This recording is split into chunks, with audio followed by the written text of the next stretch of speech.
O que muda, o que continua dentro do BPC após passar pela mesa do presidente. Alguns vetos e também algumas sanções foi colocada pelo presidente da República nessa semana, tá? Então muita gente estava muito preocupado com o BPC, com algumas modificações, principalmente na questão de renda, unificação de renda.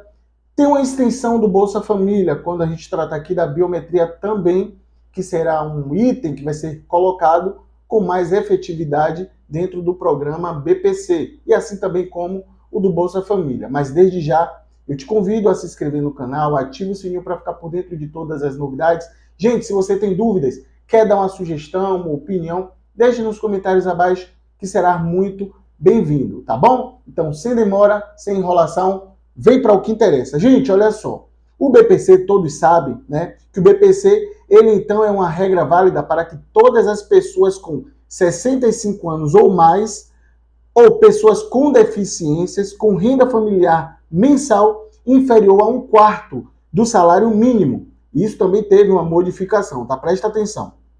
Tinham direito ao BPC. Inicialmente, o governo pretendia restringir essas regras para pessoas com deficiências, apenas e submetê-las a uma avaliação, de forma que somente com casos de deficiência moderada ou grave garantia o direito do benefício. Então, iria fazer naquele momento o pedido, né? A princípio era para fazer uma avaliação, como se fosse uma perícia com um profissional da área, assim atestando a deficiência moderada ou grave para se manter no programa. Isso foi uma preocupação para muita gente, tendo em vista que se fosse igual ao INSS, muita gente poderia perder o seu benefício, não é verdade?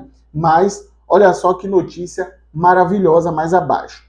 O novo texto, após o veto presidencial, mantém a concessão do BPC para pessoas com deficiências sem a necessidade de declaração de gravidade. Olha só, mas presta atenção. Mas estabelece que elas ficarão sujeitas a uma avaliação, abre aspas, no termo do regulamento.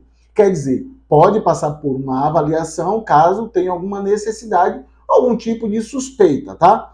E essa tal regulamentação deve ser encaminhada pelo Executivo para votação no Congresso no próximo ano. É ele que define os critérios a serem adotados. E a gente já sabe que isso vai ficar, né? Mas assim, vai ser uma avaliação simples, como as visitas, que já existia para alguns grupos do BPC, eles vão ser agora ampliados, né? Então, identificando que essa pessoa precisa de uma análise, aí sim vai ser feita uma análise por um profissional, onde vai atestar se a pessoa tem uma deficiência moderada ou grave. E maiores de 65 anos ficam livres dessa análise. Outra regra para muita gente aí, tá? A partir de agora, a renda do cônjuge ou companheiro que não reside no mesmo imóvel não será considerado no cálculo da renda familiar. O trecho foi alterado no Congresso, após tentativa do governo de aplicar a regra. O governo tentou colocar essa regra, mas não foi aceito, né? Visando a redução do número de pessoas aptas a receber o benefício. Apesar disso, a nova lei estipula que é preciso considerar todos os rendimentos brutos mensais das pessoas que vivem na mesma casa. E isso depende do grau de parentesco ou da relação entre elas. Até então, isso não era previsto antes no BPC. Percebam, né? Antigamente, ele pegava até pessoas que não moravam dentro da mesma residência e fazia ali como base, né? Perguntando se tem irmãos, parentes, colocava tudo em um mesmo tabuleiro, né? Para que vocês entendam. E agora tem uma nova regra onde só vai considerar quem mora na mesma residência e a depender do grau de parentesco, como, por exemplo, esposa, né? Ou até mesmo irmão, sobrinhos, né? Agora, tem o segundo grau que não entra nessa base de cálculos.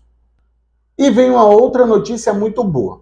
A ressalva no texto, existe ali uma observação no texto, nesse caso, é que o salário mínimo do BPC recebido por pessoas da mesma família não entrará no cálculo. Por exemplo, se já existe uma pessoa dentro da casa que recebe o BPC, não vai ser calculado. Como a gente acompanha, né? Tem crianças que nascem com a mesma doença, com o mesmo problema, e Antes acabava somando, ó, já tem um salário, quando junta com um outro salário ali qualquer dentro da família, aquela terceira ou segunda pessoa não consegue receber o BPC. Então hoje não vai ser colocado como base. Por exemplo, tem duas pessoas que moram na mesma casa e recebem o BPC. Uma deficiente, outro de 65 anos. Então, se quiser entrar um terceiro, não vai calcular esses dois. Vai ser como se fosse uma renda zero. Não vai ter cálculo sobre essas pessoas, tá bom? Então, essa regra abre brecha para que pessoas possa haver, por exemplo, dois beneficiários na mesma residência.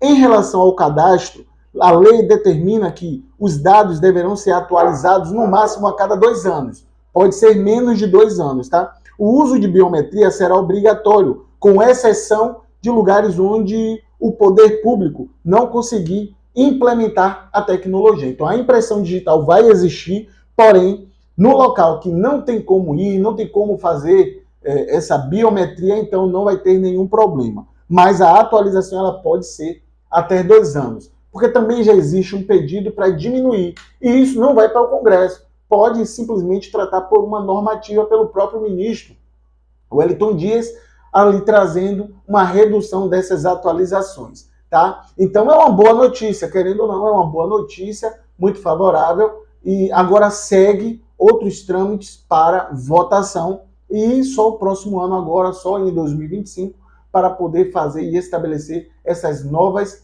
regras que vai para a votação, mas a gente vai estar aqui para cobrir e trazer para todos vocês, beleza? Um forte abraço, que Deus abençoe sua vida em nome de Jesus e valeu!